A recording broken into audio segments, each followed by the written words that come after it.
Aujourd'hui, je ne vais pas me faire que des amis. Et oui, parce qu'on va tester un iPhone 16 Pro Max. Bon, je me suis déjà plaint en story, etc.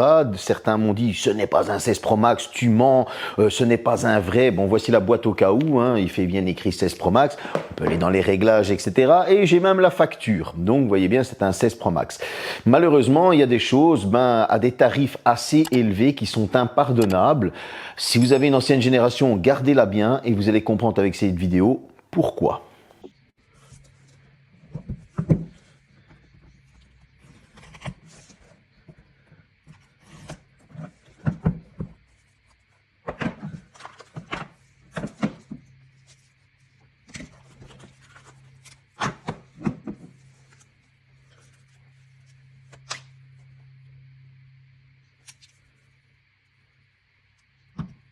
Petit déballage simple, épuré, rien à dire. Quand il y a des défauts, on les dit. Quand il y a des qualités, on les dit. En tout cas, une fois qu'on sort l'iPhone, il paraît en main un peu plus fin que le 15 Pro Max. L'écran est juste sublime. Les qualités de finition sont nickel. On est encore sur du titane. On va avoir les 3 capteurs photo à l'arrière, la petite pomme croquée à l'arrière. Ça ne prend pas trop les traces de doigts. Franchement, c'est très agréable. Le téléphone tient très bien en main. Alors, il y a une petite perte de poids et cette fois-ci, oui, on la sent, cette perte de poids, contrairement à l'avant où on ne la sentait pas du tout, que c'était un peu du cinéma de la part des autres youtubeurs et autres. En tout cas, sur le dessus, c'est épuré. Sur le côté gauche, on retrouve le bouton de raccourci pour le mettre en silencieux, lampe de poche, etc. Nous allons retrouver les boutons du volume, on aura le tiroir de carte SIM. En dessous, on aura les micros, les haut-parleurs, on aura de l'USB type C. Sur le côté droit, ouais, parce qu'il commence à y avoir beaucoup de boutons sur cet iPhone, hein. On a un bouton d'extinction allumage et on va avoir ce nouveau fameux bouton raccourci qui sert à rien. Franchement, on aurait pu s'en passer clairement. Déjà de 1, il y a un temps d'adaptation. Ensuite, il est là. En fait, c'est un bouton de plus. Intérêt pour moi zéro, ça ne tient qu'à moi. Bon, alors les fans d'Apple, hein, les moutons vont trouver que waouh, c'est la révolution. Je tiens quand même à vous préciser que si vous retournez dans les années 2000, hein, début 2000, Nokia faisait la même chose, Motorola faisait la même chose. Ah non, Motorola est en train de disparaître, mais il y avait du HTC qui faisait la même chose. Nous avions aussi du LG, du Samsung. Enfin bref, vous aviez des chouettes petits téléphones qui avaient un bouton spécial appareil photo. Voilà quoi, donc design nickel, qualité de finition nickel, heureusement pour le prix. Ce petit tour général, on retrouvera du Bluetooth 5.3 LE, du Wi-Fi 7, bon, normal, je veux dire on est sur du haut de gamme. Vous allez avoir des paiements sans contact avec Apple Pay, hein, bien évidemment. Il est typé 68, il peut être immergé à 6 mètres pendant 30 minutes. Bref, on est sur quelque chose de très bon. Quant à l'USB type C, c'est du 3 Gen 2, donc on est dans les dernières générations. Attention toutefois qu'il faudra les câbles Apple, car avec certains câbles, ça ne passe pas au même débit. Et oui, on vous avait déjà prévenu lors de l'iPhone 15 Pro Max. Concernant les haut-parleurs, alors là, on est sur un son qui est juste sublime. On a vraiment l'impression d'avoir une mini enceinte avec soi. Le son est parfaitement équilibré. Vous pouvez regarder vos films, vos séries, écouter de la musique. C'est juste topissime au niveau du son. Ça, il n'y a rien à redire. On est vraiment sur quelque chose de magique. Maintenant, on va parler de la connectivité. J'essaye de tout mettre ensemble hein, pour gagner un peu de temps.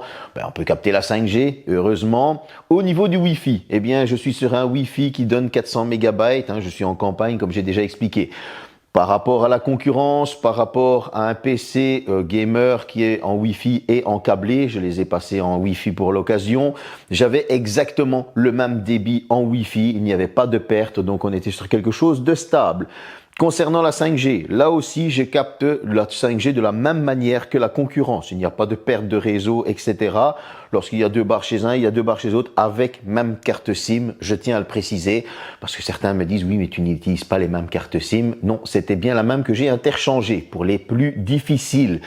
Au niveau des appels, là aussi, on avait quelque chose de hyper correct. De iPhone à iPhone, on a un son, je vous promets qu'on a l'impression d'avoir la personne en face de soi lorsqu'on est en train de converser avec, c'est juste hallucinant. Avec les écouteurs en Bluetooth, idem, aucune déconnexion avec le Bluetooth, c'était juste hallucinant au niveau de la qualité du son. Maintenant, la seconde personne à laquelle j'ai téléphoné avait un S24 Ultra. Là aussi, on avait une qualité sonore qui était juste irréprochable. C'était de la pure magie au niveau de la communication. Voilà, comme ça, je vous ai donné le meilleur retour avec la concurrence et avec iPhone. On passe à la suite. Au niveau de l'écran, 6,9 pouces Super Retina XDR OLED, on connaît. Le téléphone n'est pas plus grand, non. Le téléphone, en fait, il est resté le même. Il tient toujours bien en main. Il a la même taille que le précédent, le 15 Pro Max. C'est seulement Apple qui a été rogné encore plus sur les bords pour nous donner un plus grand écran. Et ça donne super bien parce qu'en fait, on a la même taille pour avoir plus de visibilité, de vision. Je ne sais pas comment vous allez appeler ça, mais en tout cas, c'est juste agréable. Franchement, c'est topissime. On va avoir une 2000 nits de luminosité en pointe, du Dolby Vision, un taux de rafraîchissement à 120 Hz. Je pense que quand même on est sur quelque chose de très bon. Au niveau de la résolution, on est sur du 1320 par 2868, donc on est un peu plus que de la 2K, on se rapproche de la 2K pour 460 pixels par pouce et de l'Always On Display. Que demander de plus? Honnêtement, le taux de rafraîchissement est super bon, ça gère super bien, ça descend à 1 Hz, ça monte à du 120 Hz, donc honnêtement, on est sur quelque chose de vraiment très propre. C'est super agréable, bon, le Dynamic Island, maintenant, on connaît, on va pas non plus tourner autour du pot pendant 3 heures. Regarder des films, des séries sur cet écran, c'est juste du pur bonheur. Franchement, c'est hyper agréable. L'écran est fluide, l'écran est lumineux, les couleurs sont sublimes. Pour ça, il n'y a rien à dire. Mais... et oui, il y a toujours un mais avec moi, c'est pas normal que quand on sort un téléphone, il y a des zones où le tactile ne fonctionne pas. Alors qu'on ne vienne pas me dire, oui, mais c'est ton téléphone parce que moi je n'ai pas eu ça. Non, j'étais à Berlin pour Xiaomi, il y avait d'autres journalistes qui étaient là, qui avaient aussi un iPhone 16 Pro Max et ils avaient également le même problème. Ce n'est pas normal qu'à des tarifs comme ça, un téléphone sort avec ce genre de bug. Je suis désolé, mais ça, il faut le signaler. Même si ça a été réparé depuis, ce n'est pas normal. Il y a des choses qu'on ne peut pas se permettre lorsqu'on est une marque de luxe. C'est comme ça. Je veux dire, ils ne réfléchissent pas à se dire, tiens, on a mis à un tel prix, donc ils sont contre-foot, ils nous augmentent toujours les prix. Donc à partir du moment où on augmente les prix, il faut se permettre aussi d'augmenter, de vérifier le téléphone et d'avoir le plus de qualité possible. Ça, c'est encore un avis personnel, mais j'étais obligé de le dire. Au niveau des performances, une puce A18 Pro gravée en 3 nanomètres. Bon, c'est les puces de chez Apple. De l'Apple GPU, 6 corps graphiques. Voilà, c'est géré par iOS 18, la nouvelle version. Que demander de plus? 8 Go de RAM, que ce soit en 256, 512 ou 1 Tera. Ça ne change pas en fonction du stockage. Le stockage est en NVMe. Ici, on est sur un 512. Est-ce que c'est suffisant le 8 Go de RAM? Clairement oui. J'ai pas réussi à mettre à bout ce smartphone, qu'il est ramé ou quoi ou qu'est-ce. J'ai utilisé plusieurs applications, j'ai ouvert plusieurs applications, j'ai joué à des jeux, vous le verrez un petit peu plus tard. Voilà, Apple nous promet un smartphone qu'on va pouvoir faire du gaming avec du ray tracing, etc. Bon là, on n'y est pas encore, je tiens à le préciser. On va en parler tout de suite après. En tout cas, pour commencer avec les scores en tout. Et là, on est sur un score de 1 756 963 points. Certains vont me dire, et je vais leur demander de fermer leur bouche, oui, mais sur Android, on fait 2 millions. Alors, ouais, il y a du 2 millions, 2 millions 100. En a-t-on réellement besoin? Non, je ne pense pas. Pour la simple et bonne raison que 95% de la population ne va pas utiliser ce score. Et voilà, il fait très bien son travail. Maintenant, concernant le Geekbench, je l'affiche toujours ici, on est sur 3318 au simple cœur et sur 8095 au multicœur. Encore une fois, ça prouve bien que c'est un smartphone qui va pouvoir faire du multitâche, il n'y a aucun souci, vous allez pouvoir l'utiliser sans aucun problème, faire toutes vos applications, vos réseaux sociaux, etc. Il n'y aura aucun souci, moi en tout cas, j'en ai pas connu de ce côté-là. Donc voilà, quand il y a des défauts, je le dis. Quand il y a des qualités, il faut le dire aussi. Maintenant, concernant les jeux. Bon, là, on est sur autre chose. J'ai joué à du Asphalt 9. Alors, ça m'a fait bizarre pour la simple et bonne raison que j'ai trouvé le jeu, pour soi-disant du Apple graphique avec du ray tracing, j'ai trouvé le jeu moins beau que sur certains smartphones Android. Non pas au niveau des couleurs, mais graphiquement. Ça, c'est mon avis personnel. Les temps de chargement sont hyper courts. On a un jeu qui est beau, bien évidemment, mais Je l'ai trouvé moins beau que sur un Xiaomi 14 Ultra, que sur même un Magic 6 Pro, hein, qu'on dit souvent que je n'aime pas au Nord, et moins beau aussi que sur un S24 Ultra, pour ne citer que, ou un H50 Ultra de chez Motorola. Ça, c'est mon avis au niveau de Asphalt 9. Ensuite, nous sommes partis sur du Genshin Impact. Bon, là, il n'y a aucun problème, le jeu est juste sublime. À croire qu'il a été optimisé sur Apple, pour la simple et bonne raison qu'on est en graphisme maximum, 60 FPS. J'ai fait une bonne partie, il me signalait que j'étais trop haut dans les réglages et pourtant ça ne chauffait pas. Je n'ai pas su faire de relevé de température parce qu'il n'y a aucune application qui voulait me donner la température du processeur. C'est un petit peu irritant, je vous l'avoue, mais en tout cas dans les mains ça ne chauffait pas trop. Donc ça, c'est un très bon point pour un jeu qui est sublime. Je suis parti ensuite sur du Fortnite. Alors Fortnite, donc là j'ai joué en graphisme épique, 60 FPS, le jeu est stable, ça ne bug pas. Il y a quelques chutes de FPS par moment, mais je pense plus que c'était au niveau de la connexion. Parfois il touchait moins bien le Wi-Fi, et donc du coup on avait quand même une petite chute de FPS, mais ça ne venait pas du téléphone en lui-même. Cependant, au bout d'une seule et unique partie, on avait un smartphone qui était intenable dans les mains tellement il était bouillant. Ça fait longtemps que j'avais pas eu ce ressenti de bouillant. Là, il était hyper chaud. Et concernant le bouillant, on va en parler après. Donc, on avait vraiment un smartphone qui chauffait énormément. Voilà, c'était un petit peu, c'était un petit peu irritant, c'est un petit peu inquiétant quand on se dit au prix où on paye, ça chauffe à ce point-là. Pourtant, c'est gravé en 3 nanomètres, ça devrait pas arriver. Voilà. Je vais pas m'éterniser là-dessus, mais j'ai quand même perdu sur une partie de Fortnite complète où j'ai fait top 2. J'avais quand même perdu 12% de batterie, ce qui est juste énorme. Voilà, comme ça ainsi vous le savez. Maintenant, je suis parti sur un des fameux jeux que Apple nous a mis en avant. Je suis parti sur Resident Evil 4. Ouais, je suis un des couillons qui l'a acheté pour pouvoir le tester sur l'iPhone. Et voilà, sans plus. J'ai mis tous les... Voilà, les graphismes sont là. Bah c'est ouais, ok, on est sur Resident Evil 4, mais ça casse pas la baraque, quoi. On nous vend les influx voleurs, les pros Apple nous vendent ça comme une révolution, c'est juste magique, alors que ça casse pas la baraque. Bon, maintenant, on va parler un petit peu de tous ces fameux bugs que j'ai rencontrés. Bon, là, on va parler des performances, on va dire, générales du téléphone.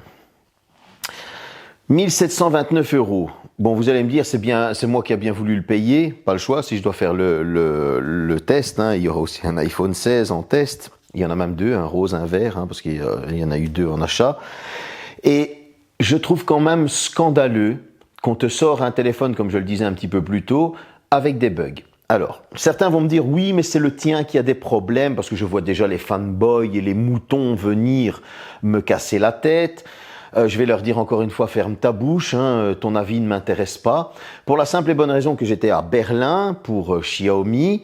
Et là, il y avait d'autres journalistes qui avaient un iPhone 16 Pro Max. Et surprise, ils m'ont dit exactement la même chose. Ouais, ils m'ont dit exactement la même chose. L'iPhone, il chauffe. Par moment, je comprends pas, il y a des températures de fou.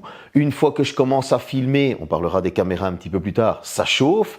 Bref, exactement les mêmes choses que moi j'ai. Donc ça veut dire que ce n'est pas mon iPhone. Ou alors peut-être que les fanboys et tout ce qui est mouton de chez Apple va venir dire oui mais c'est parce qu'en fait vous avez eu une nichée d'iPhone, une série d'iPhone qui est mauvaise. Et principalement, étonnamment, nous ne sommes pas du même pays ou des choses comme ça. Et on a reçu ce genre de soucis. Alors ne venez pas confondre testeurs et influx voleurs, ceux qui vous remplissent la tête de conneries.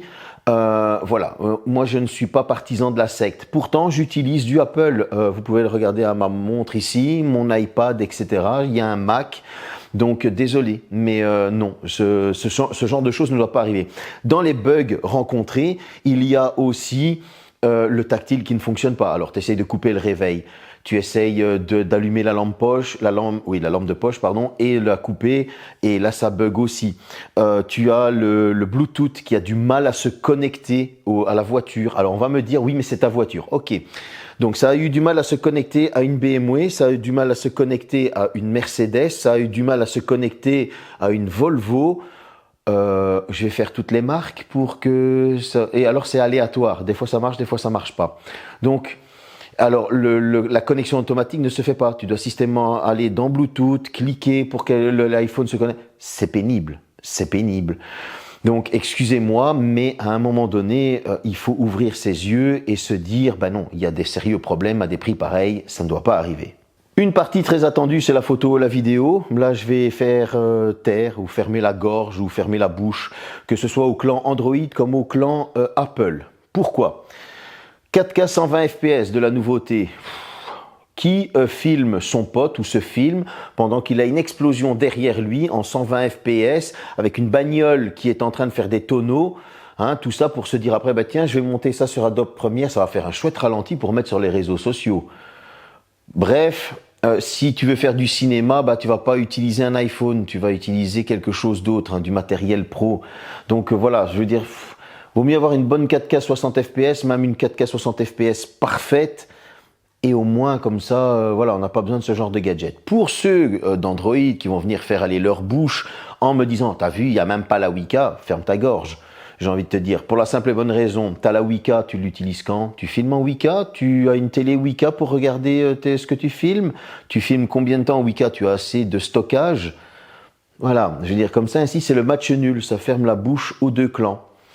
Donc, alors la 4K 120 fps, oui, si tu as envie de filmer une abeille qui vole sur une fleur, ou là j'ai versé dans un verre du jus, et donc du coup j'ai mis un ralenti, mais pour ça tu as le mode ralenti qui fonctionne tout aussi bien.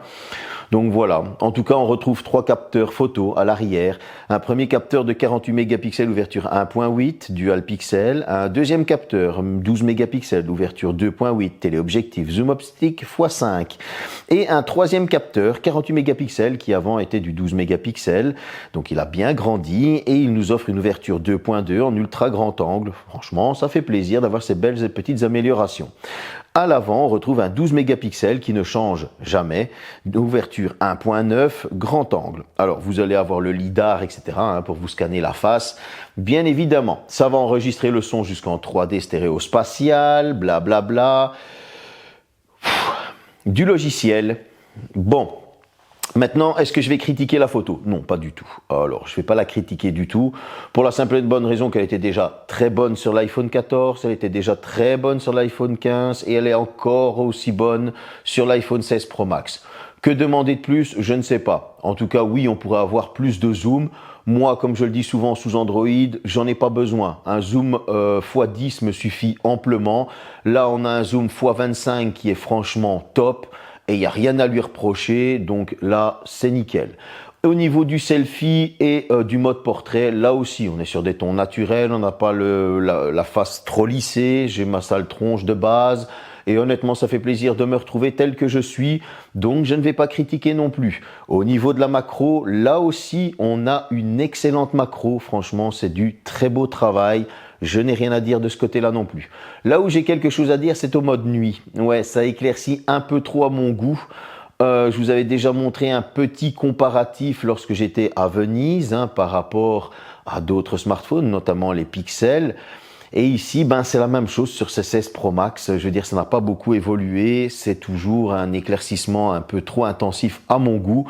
Autant supprimer le mode nuit et prendre au naturel. Ce sera peut-être plus sombre, mais ça donnerait un meilleur effet avec les couleurs. Ça reste mon avis personnel. On a une très bonne Full HD 60 fps, elle fait très bien le travail. Vous allez pouvoir zoomer sans trop avoir de pixels, ça fait du zoom x5 et honnêtement ça reste très propre. Quant à la vidéo 4K 30 fps, là aussi on est sur quelque chose de franchement très très bon. Il n'y a rien à dire, pas de saccade, même le son est bon. Et maintenant, si bien évidemment vous voulez un meilleur son, il y a du vent, etc., n'oubliez pas, il faut mettre un micro. La 4K 60 fps, idem, on est sur quelque chose de hyper propre, pas de saccade, rien du tout.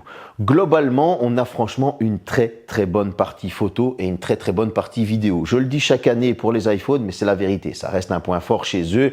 Il faut avouer qu'on est sur quelque chose de nickel, photo, vidéo, ça, il n'y a rien à dire. Là où ce que j'ai à dire, le mode cinéma, peut-être que certains sont des vidéastes en herbe et donc du coup, ils vont se lancer dans Adobe Premiere. Je serais curieux de voir combien vont le faire et combien vont aller jusqu'au bout. La 4K 120 fps, waouh, c'est génial pour les ralentis. Mais comme je le disais, vous avez exactement le mode ralenti en 120 et 240 fps. Pourquoi ? Je veux dire, oui, voilà, vous allez avoir une meilleure qualité d'image en 4K 120 fps que vous allez ralentir sous logiciel. Mais il faut y penser, il faut le faire. Ben bref, ils vous sortent l'argument style cinématographique, alors que réellement personne ne va faire ça et tout le monde va filmer en maximum 4K 60 fps comme toujours pour gagner en stockage, pour gagner en plein de choses. Donc il faut à un moment donné aussi se rendre à la réalité de se dire que bah, ça devient plus du gadget pour justifier un prix qui ne devient plus justifiable parce qu'il n'y a plus aucune évolution. Ça reste mon avis personnel, mais c'est juste un avis réel. Voilà. 4685 mAh. Voilà, ça c'est la batterie. On aurait pu avoir du 5000, mais bon, il aurait été peut-être un peu plus épais. En tout cas, on va avoir une charge sans fil 25 watts, donc c'est-à-dire avec le chargeur MagSafe. Vous allez avoir aussi une charge QI2 en 15 watts. Vous allez avoir une charge inversée en 4,5 watts. Ouais, c'est vraiment miteux, misérable, c'est voilà. Et chose que j'ai remarqué, c'est qu'en la mettant avec un chargeur Apple, en vérifiant donc le wattage qui sortait lorsqu'on chargeait en câblé, on était sur du 30 watts. Ouais. Et j'ai remarqué qu'il charge un peu plus vite. Vous allez pouvoir le charger en moins d'1 heure. Ça fait plaisir. Là, il y a une belle petite amélioration. Là où je ne suis pas d'accord avec beaucoup d'influx voleurs, c'est qu'ils sont sur Twitter en train de dire « Waouh, l'autonomie, elle est juste fantastique ». Et puis moi, je discute avec d'autres qui étaient aussi à Berlin et me disent l'autonomie, elle est catastrophique. Je le charge 2 fois par jour. Ok, moi, je suis un intensif. Je le charge 3 fois par jour parfois. Alors, le plus longtemps que j'ai tenu avec la batterie chargée, c'est 14 heures. Et après 14 heures, il me restait 10%. Donc, ça devenait urgent de le charger. J'ai eu la surprise aussi de tenir 9 heures. Donc, vous le débranchez à 7 heures du matin. À 16 heures, vous êtes dans la panade. Excusez-moi, c'est pas une bonne autonomie. Alors, je sais pas où ces mecs, donc tous ces youtubeurs, influx voleurs, spécialistes Apple, vont trouver l'autonomie, mais moi, je tiens pas le jour et demi, voire 2 jours comme je tenais avec le 14 Pro Max. On est très, très loin de ça. Waouh, ça repart à la hausse. Non, désolé. Le 14 Pro Max tenait beaucoup plus longtemps. Mon 15 Pro Max tenait un petit peu moins longtemps. Et alors lui, j'ai l'impression qu'il tient pas du tout. Ça, c'est un avis personnel. Bonne preuve, il était chargé hier soir. Il est 14 heures. Je l'ai quasi pas utilisé. Il reste 30%. Voilà, donc sans l'avoir utilisé. Donc il est 14 heures et je l'ai débranché hier à 22 heures. Je sais pas si c'est une bonne autonomie, excusez-moi, moi je trouve pas du tout, parce que quand je dis que je ne l'ai pas utilisé, je ne l'ai pas utilisé. Certains vont me dire oui mais il y a un bug, oui mais l'indexation des fichiers, arrêtez de trouver des excuses à Apple, à des tarifs comme ça ne doit pas arriver. Donc on tourne sur iOS 18, la fameuse révolution iOS 18. Vous allez pouvoir changer la couleur des icônes, ouais. C'est une dinguerie. Vous allez pouvoir déplacer les icônes, les mettre où vous voulez. Ouais, c'est une dinguerie. Le fameux bouton, où vous allez pouvoir lui mettre des options différentes. Vous allez pouvoir changer on va dire les fonctionnalités. C'est une grosse dinguerie. Vous voyez la hype que j'ai, quoi.